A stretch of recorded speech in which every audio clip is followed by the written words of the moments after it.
Welcome back to our சேனலுக்கு. நம்ம எங்கே இருக்கோம்னு பார்த்தீங்கன்னா திருக்கடையூர் அமிர்தகடேஸ்வர் கோயிலில் தாங்க இருக்கும்.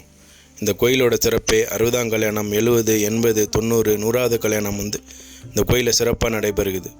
இதுமாரி தங்குற வசதிங்கன்னு பார்த்தீங்கன்னா இந்த கோயிலை சுற்றி நிறைய ஹோட்டல்ஸ் இருக்குது. வீடு எடுத்து தங்கிக்கணும்னாலும் நீங்கள் தங்கிக்கலாம். நான் எங்கே தங்கியிருந்தனோ அந்த வீட்டோட வீடியோவும் லாஸ்ட்டில் அட்டாச் பண்ணியிருக்கேன். அவங்களோட அட்ரஸ், ஃபோன் நம்பர்ஸ் எல்லாம் கொடுத்துருக்கேன், செக் பண்ணிக்கோங்க. கல்யாணத்து வரவங்களுக்கு சாப்பாடு வசதி பார்த்தீங்கன்னா அந்த கோயில் வாசல்லே ஹோட்டல்ஸ் நிறையா இருக்குது. நீங்கள் பணம் கொடுத்தா போதும், அவங்களே ரெடி பண்ணி ஃபுல் சர்வீஸ் பண்ணிவிடுவாங்க. ஸோ நம்ம 60ஆம் கல்யாணத்தை பற்றி தான் பார்க்க போகிறோம். வாங்க இப்போ வீடியோக்குள்ளே போகலாம். ஒருவருக்கு 60 வயது முடிந்து 61 வயது தொடங்கும் ஜென்ம நட்சத்திரம் நாளன்று அவர் பிறந்தபோது ஜாதகத்தில் நவகிரகங்கள் எந்த நிலையில் இருந்தனவோ அதே இடத்தில் மறுபடியும் அமைந்திருக்கும். அப்போது ஆயுள் ஒரு பாகம் முடிந்து மறுபாகம் ஆரம்பிக்கிறது என்பது பொருள். அன்று முதல் அவர் புதுப்பிறவி எடுப்பதாக கருதலாம். அதனால்தான் அப்போது திரும்பவும் திருமணம் செய்து வைப்பார்கள்.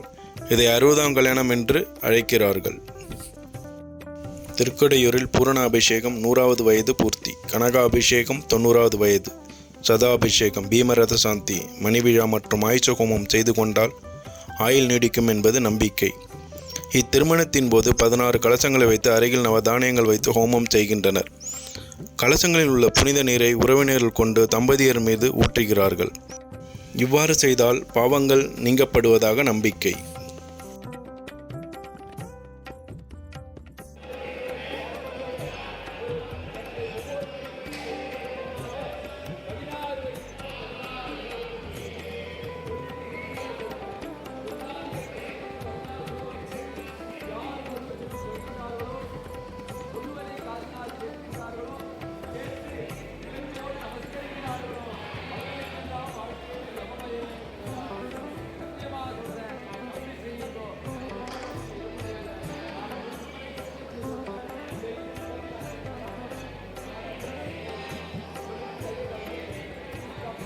இத்தலம் மயிலாடுதுறை மாவட்டத்தில் அமைந்துள்ளது. மயிலாடுதுறையிலிருந்து 23 கிலோமீட்டர் தூரத்தில் திருக்கடையூர் இருக்கிறது. சீர்காழியிலிருந்து சுமார் 30 கிலோமீட்டர் தொலைவில் சீர்காழி நாகப்பட்டினம் சாலை வழியில் இத்தலம் உள்ளது.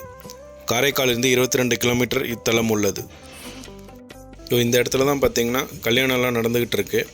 நல்ல பிரம்மாண்டமாக கட்டி வச்சுருக்காங்க. எல்லாருக்கும் தனி ஸ்பேஸ் இருக்குது. உங்களுக்கு என்ன வேணாலும் இங்கே அரேஞ்ச் பண்ணிக்கலாம். நீங்கள் சேர் வேணும்னாலும் அரேஞ்ச் பண்ணிக்கலாம். கேமராமேன் இல்லைனா கூட நீங்கள் பிரச்சனை இல்லை, இமீடியட்டாக நீங்கள் அரேஞ்ச் பண்ணிக்கலாம். தருமபுரம் ஆதீனத்தின் கட்டுப்பாட்டில் தான் இந்த கோயில் இருக்குது. கோயில் நல்லா நீட்டாக க்ளீனாக மெயின்டைன் பண்ணி வச்சுருக்காங்க.